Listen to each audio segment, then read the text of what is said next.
সুপ্রিয় দর্শক, আসসালামু আলাইকুম। এনসিপির কেন্দ্রীয় নেতারা সারা দেশে পদযাত্রা শুরু করেছে। এই পদযাত্রা যখন উত্তরাঞ্চল দিয়ে শুরু করে, শুরুর দিকে তাদের খুব বেশি পথসভাগুলোতে পদযাত্রায় মানুষের সংযোগ খুব বেশি ছিল না। খুলনায়, বাগেরহাটে, সাতক্ষীরায় এবং সর্বশেষ বরিশালের কয়েকটি জেলাতে মোটামুটি ভালো ধরনের উপস্থিতি দেখা যাচ্ছে। বরগুনাতে তো মোটামুটি লোকারণ্য হয়ে উঠেছে তারা যেখানে পথসভা করেছে। এটা এনসিপির জন্য খুবই পজিটিভ একটা দিক। কিন্তু এই দলটি যখনই কমিটি গঠন করতে যাচ্ছে তখনই তারা নেতা পাচ্ছে না। এটা এনসিপির জন্য চরম হতাশা। এখন প্রশ্ন হইল, তারা নেতা পায় না দলের জন্য, কিন্তু এই পথসভাগুলোতে যাত্রাগুলোতে এত লোক আসছে কোথা থেকে? সেটা নিয়েই আমি কথা বলবো, আলাপ করব। কিছুটা আলোচনা সমালোচনা তো অবশ্যই রয়েছে। এর আগে দেখি তারা সর্বশেষ দুটো কমিটি দিয়েছে, সর্বশেষ না, গত কয়েকদিনে বেশ কয়েকটি কমিটি দিয়েছে। এর মধ্যে সিলেটের দুটি উপজেলায় কমিটি দিয়েছে। দুটো কমিটিতে মোটামুটি 40 জনের মতো নেতাকর্মী স্থান পেয়েছে। এর মধ্যেই 4 জন পদত্যাগ করেছে। দুটো উপজেলায় যদি 40 জন নেতা নিয়ে আপনি কমিটি করেন, দুটা কমিটি করেন, খুব বড় কমিটি না। এবং এনসিপির এটা প্রাথমিক কমিটি ওই উপজেলাগুলোতে। এখান থেকেই আহ্বায়ক কমিটি তৈরি হবে। এটা একেবারে সার্চ কমিটির মতো। সেই কমিটির জন্য তারা লোক পাচ্ছে না, অর্থাৎ একটা উপজেলায় তারা 20 জন লোক পাচ্ছে না তাদের নেতাকর্মী হওয়ার জন্য, তাদের দলের পদ নেওয়ার জন্য। তাহলে সেই দলের এই পথসভায় পদযাত্রায় এই পরিমাণ লোক আসছে কোত্থেকে? আগে আমি একটু ঘটনাটা দেখি কোথায় কি ঘটেছে। সিলেটের দুইটা উপজেলা, বিশ্বনাথ উপজেলা এবং গোয়াইনঘাট উপজেলা। বিশ্বনাথ উপজেলায় এনসিপি 17 সদস্যের সমন্বয়কারী যে সমন্বয় কমিটি সেটা ঘোষণা করেছে। আর গোয়াইনঘাট উপজেলায় 21 সদস্যের কমিটি ঘোষণা করেছে। এর মধ্যে বিশ্বনাথ উপজেলার যুগ্ম সমন্বয়কারী রুহুল আমিন, যুগ্ম ছোট পদ না, প্রধান সমন্বয়কারীর সঙ্গে যে যুগ্ম সমন্বয়কারী সহকারী হিসেবে থাকেন তিনি রুহুল আমিন, সদস্য ধনঞ্জয় বৌদ্ধ, মোহাম্মদ মোহাম্মদ শাহেদ আহমেদ এবং গোয়াইনঘাট উপজেলায় এনসিপির 21 সদস্যের কমিটির সদস্য ফাহিম আহমেদ, এই 4 জন পদত্যাগ করেছেন। 17 সদস্যের কমিটি থেকে 3 জন, অর্থাৎ বিশ্বনাথ উপজেলা থেকে 3 জন, আর হচ্ছে গোয়াইনঘাট উপজেলা থেকে 1 জন পদত্যাগ করেছেন। তো এখন কেন পদত্যাগ করেছেন এটা একটু দেখি তারা কি বলছেন। এই কমিটির অনুমোদন দিয়েছেন উত্তরাঞ্চলের মুখ্য সংগঠক সার্জিস আলম এবং সদস্য সচিব আক্তার হোসেন। তাদের স্বাক্ষরে এই কমিটিটি হয়েছে।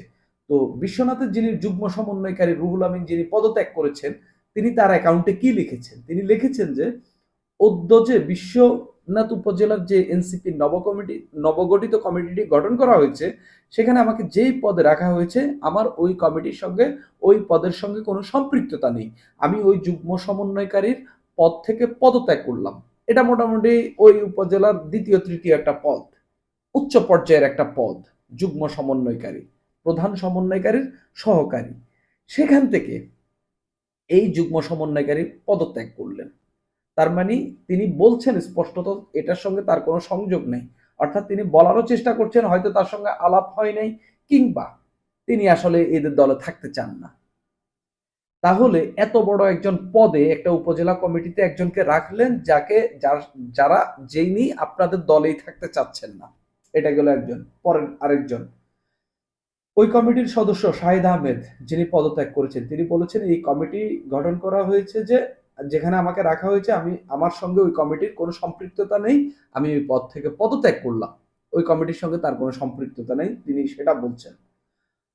অপরদিকে গোয়াইনঘাট উপজেলার যে 21 সদস্যের কমিটি 10 নম্বর সদস্য ফাহিম আহমেদ লিখেছেন, যিনি পদত্যাগ করেছেন, জাতীয় নাগরিক পার্টি এনসিপির গোয়াইনঘাট উপজেলা কমিটিতে আমাকে রাখা হয়েছে, এই জন্য কর্তৃপক্ষকে ধন্যবাদ। তবে আমার ব্যক্তিগত কারণে আমি স্বেচ্ছায় পদত্যাগ করছি, আমি এখন থেকে এই কমিটির সঙ্গে সম্পৃক্ত না। এই বিষয়ে শাহিদ আহমেদ বলেন, আমার সঙ্গে কেউ আলাপ করেনি। ইনি হচ্ছেন পদত্যাগকারী আরেকজন আর কি। আমার সঙ্গে কেউ আলাপ করেনি, হঠাৎ কিছুদিন আগে আমাকে একজন কল দিয়ে আমার 4 কপি ছবি ও এনআইডি কার্ড নম্বর চেয়েছিল। পরে আমি আর দেইনি। এখন দেখি আমার কমিটিতে আমার নাম, অথচ আমি জানি না, তাই আমি পদত্যাগ করেছি। রুহুল আমিন যিনি, তিনি বলেন আমি কোনো রাজনীতিতে নেই, তবুও আমাকে কমিটিতে রাখা হয়েছে, আমি পদত্যাগ করেছি। ফাহিম আহমেদ বলেন আমি বৈষম্য বিরোধী আন্দোলনের সামনের কাতারে ছিলাম, গোয়েনঘাটের যদি 2-3 জনকে গোনায় ধরা হয় তাহলে আমাকে গোনায় ধরতে হবে, সেই জায়গা থেকে আমি নিচের দিকে সদস্য। ইনি মানে পদের পদটা তাকে ভালো মতো দেয়নি, সেই জন্য তিনি পদত্যাগ করেছেন এই ফাহিম আহমেদ। তো সেখানে এই সিলেট জেলার যে প্রধান সমন্বয়কারী, যার সুপারিশে এই কমিটিগুলো দেওয়া হয়েছে, তিনি বলছেন বিশ্বনাথের 3 জন ও গোয়েনঘাটের 1 জনের পদত্যাগের খবর পেয়েছি। প্রত্যেকটা উপজেলায় আমাদের জেলা কমিটির 2 জন করে সদস্য রয়েছেন, যাদের কমিটিতে আনা হয়েছে, তাদের যাচাই বাছাই করে তাদের সঙ্গে আলাপ আলোচনা করে আনা হয়েছে। নিজেদের পছন্দের পদ পদবি না পাওয়ায় ক্ষোভ থেকে তারা পদত্যাগ করেছেন, তিনি এরকম বলছেন। আসলে কি তাই? এর আগে যখন এনসিপি নিবন্ধনের জন্য আবেদন করবে, বিভিন্ন জেলায় তারা হচ্ছে নিবন্ধনের জন্য সম্ভবত শতাধিক কমিটি দিতে হয়, বিভিন্ন স্থানে আরো অন্যান্য যে উইং রয়েছে সেগুলো খুলতে হয়। তো তারা সেখানে যে কমিটিগুলো দিচ্ছে, যেমন কুমিল্লার ঘটনাটি খুবই আলোচিত, একজন বিএনপি নেতাকে ধরে এনে তারা প্রধান সমন্বয়কারী বানিয়ে দিলেন। তারপরে আপনার রাজশাহীতে ওই জায়গায় সেই জায়গায় সব জায়গায় প্রতিটা কমিটি থেকে 2-4-5 জন পদত্যাগ করেছেন। অনেক সময় নেতাকর্মীরা যেমন বিএনপি, ছাত্রলীগ, ছাত্রদল, তারপরে হচ্ছে জামাতের বিষয়টা আলাদা, জামাতে এইসব ঘটনাগুলো কম ঘটে। বিশেষ করে আওয়ামী লীগ, বিএনপির বিভিন্ন সংগঠনে যখন হচ্ছে কাউকে কমিটি দেওয়া হয়, তখন তারা আসলে পদবঞ্চিত হয়ে আন্দোলন করে। অর্থাৎ কম লোককে মানে এই যে তারা পদ পায়নি, কেউ কেউ কাঙ্ক্ষিত পদ না পেয়ে তারা হচ্ছে আন্দোলন করে। আর এনসিপিতে পদ দেওয়া হয়েছে সেজন্য তারা পদত্যাগ করে। এই হইল এনসিপির অবস্থা। সেই এনসিপি কিভাবে তাদের বরগুনায় এত লোক হচ্ছে, কিভাবে তাদের খুলনায় এত লোক হচ্ছে, পদযাত্রায়, পথসভায়, যেখানে নাহিদ ইসলাম উপস্থিত থাকছেন, সার্জিস আলম, হাসনাত আব্দুল্লাহরা উপস্থিত থাকছেন। এখানে একটা বিষয় হইল, কেন্দ্রীয় নেতারা থাকছেন, তাদেরকে দেখার জন্য অনেকে সেখানে আসতে পারেন। এদের এখনো এক ধরনের গ্রহণযোগ্যতা সমাজে রয়েছে, মানুষের মধ্যে তাদেরকে নিয়ে আগ্রহ রয়েছে। পাশাপাশি আমি গত কয়েকদিনে বেশ কয়েকটা ভিডিও দেখলাম, অনেকেই হচ্ছে, অনেক ইউটিউবার, অনেক যারা হচ্ছে ফেসবুকের জন্য, সামাজিক যোগাযোগ মাধ্যমের জন্য কন্টেন্ট ক্রিয়েট করেন, তাদের অনেকেই গিয়ে সেখানকার লোকজনকে জিজ্ঞাসা করছেন। অনেক বাচ্চা টাচ্চা এসেছে, জিজ্ঞাসা করছেন এনসিপির লেকার্ড হাতে, তিনি বলছেন তিনি ভোট দেবেন জামাতকে, তিনি জামাতের জামাতের এই সাপোর্টার। বাচ্চাকে নিয়ে আসছে, বাচ্চা বলছে যে হচ্ছে তিনি সে ছাত্রলীগের প্রোগ্রামে এসেছে। তো এই হইল অবস্থা। বেশ কয়েকজনকে জিজ্ঞাসা করা হয়েছে, তারা এইসব কথাবার্তা বলছেন। বেশ কিছু খবরেও জানা গেছে, খবর বলতে স্থানীয় মাধ্যম থেকে পাওয়া কিছু খবরে, যে এনসিপির এইসব প্রোগ্রামগুলোতে জামাতে এর নেতাকর্মীরা উপস্থিত হচ্ছেন যাতে একটু লোক সংখ্যা বেশি দেখানো যেতে পারে সেই কারণে। এবং বরিশালে চরমোনাই তাদেরকে এক ধরনের সহায়তা করছেন, ইসলামী আন্দোলনের নেতাকর্মীরা ব্যাপকভাবে সেখানে উপস্থিত হচ্ছেন। এরকম গুঞ্জন, এরকম কথাবার্তা শোনা যাচ্ছে। স্থানীয়ভাবে আমি অনেক সাংবাদিকের সঙ্গে কথা বলেছি, অনেকের সঙ্গে কথা বলার পর তারা এসব কথা বলেছেন। তবে এগুলা একদম অ্যাবসলিউটলি যে হচ্ছে আপনি ভেরিফাই করবেন বা হচ্ছে আপনি জেনে নিবেন বা প্রমাণ করে দেবেন, সেই সব উপাত্ত আমার কাছে নেই। তবে আমি স্থানীয়ভাবে এইসব তথ্য অনেকের মাধ্যমে জানতে পেরেছি। আমি যেহেতু সাংবাদিকতা করি, সারা দেশের বিভিন্ন স্থানের সাংবাদিকদের সঙ্গে যেহেতু আমি সারা দেশের নিউজ নিয়ে কাজ করি, সেই জায়গা থেকে সারা দেশের মোটামুটি সব জেলায় সাংবাদিকদের সঙ্গে আমার এক ধরনের পরিচিতি রয়েছে। তো আমি তাদের থেকে বিভিন্ন ধরনের তথ্য পেয়ে থাকি।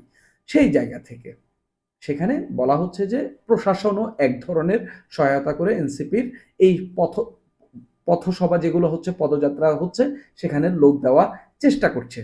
আমি তর্কের খাতিরে ধরে নিলাম সেগুলোও না, মানুষ সমর্থন করে আসছে, এনসিপিকে ভালোবাসে আসতেছে, এনসিপির ভোটার তারা যারা আসতেছে। সেই জায়গা থেকে এই এনসিপি কেন কমিটির জন্য লোক পাচ্ছে না? বিশ্বনাথে 17 জন, গোয়াইনঘাটে 21 জনের কমিটি দেওয়া হলো, সেখান থেকেও কেন নেতাকর্মীরা পদত্যাগ করছে? এর আগে তারা যতগুলা কমিটি দিয়েছে সবগুলা কমিটি নিয়ে বিতর্ক উঠেছে। আওয়ামী লীগ, ছাত্রলীগ, যুবলীগ, তারপরে এইসব নেতাকর্মীদেরকে তো তারা পদ দিয়েছে, বিএনপির নেতাকর্মীদেরকে জোর করে নাম ঢুকিয়ে দিয়েছে, জামাতের নেতাকর্মীদের, জাসদ নেতাদের, জাপা নেতাদের, যাকে পেয়েছে তাকে। মোটামুটি এলাকায় একটু গ্রহণযোগ্যতা আছে, ফেসবুকে 1000-5 ফ্রেন্ড আছে, যদি 5-10 হাজার যদি আপনার ফলোয়ার থাকে তাহলে তো কোনো কথাই নেই। একটু একটু যদি কন্টেন্ট ক্রিয়েশন থাকে, দু একটা পোস্টে যদি 200-400-500 লাইক টেক করে, এইসব লোকদেরকে তারা খুব ভালোভাবে টার্গেট করেছে। রাজনীতি দেখা, লোকটা রাজনীতি বোঝে কিনা, তাদের আদর্শ ধারণ করতে পারবে কিনা, অনেক কমিটিতে তারা আওয়ামী লীগের লোকদেরকে স্থান দিয়েছে। এই হইল এনসিপির কমিটির নমুনা, যেখানে তারা প্রাথমিক কমিটি, সার্চ কমিটির জন্য তারা 10 জন 20 জন লোক পাচ্ছে না, 10 জন 20 জন পেলেও সেখান থেকে 2 4 5 জন করে পদত্যাগ করছে। সেই দলের পথসভায় পদযাত্রায় এই লোক কেন হচ্ছে, এই প্রশ্নটা ওঠা খুবই বাহুল্য। আমি ধরলাম হাসনাত আবদুল্লাহ, সার্জিস আলম, নাহিদ ইসলামদের প্রেমে পইরা মানুষ আসছে, কিন্তু প্রকৃতভাবে কি তারা হচ্ছে এদের ভোটার? সেই প্রশ্ন আপনাদের হাতেই তুলে দিলাম। তবে এনসিপি যে কমিটির জন্য লোক পাচ্ছে না, এটা একেবারেই স্পষ্ট।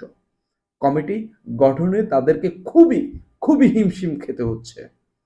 খুবই বৈষম্য বিরোধী ছাত্র আন্দোলন, নাগরিক কমিটি যখন কমিটি দিয়েছে সারা দেশের বিভিন্ন স্থানে, তখন প্রতিটা কমিটিতে 200 400 300 150 100-র নিচে কোনো কমিটি হয়নি। আর এখন এনসিপি সার্চ কমিটি দিচ্ছে, প্রাথমিক কমিটি দিচ্ছে। সেখানকার জন্য তাদের রিয়েল নেতাকর্মী, যারা প্রকৃতপক্ষে এনসিপিকে ভালোবাসতে পারে এবং এনসিপির আদর্শ ধারণ করতে পারে, এরকম নেতাকর্মী তারা পাচ্ছে না। এই হইল এনসিপির অবস্থা। সুপ্রিয় দর্শক, আজ এই পর্যন্তই।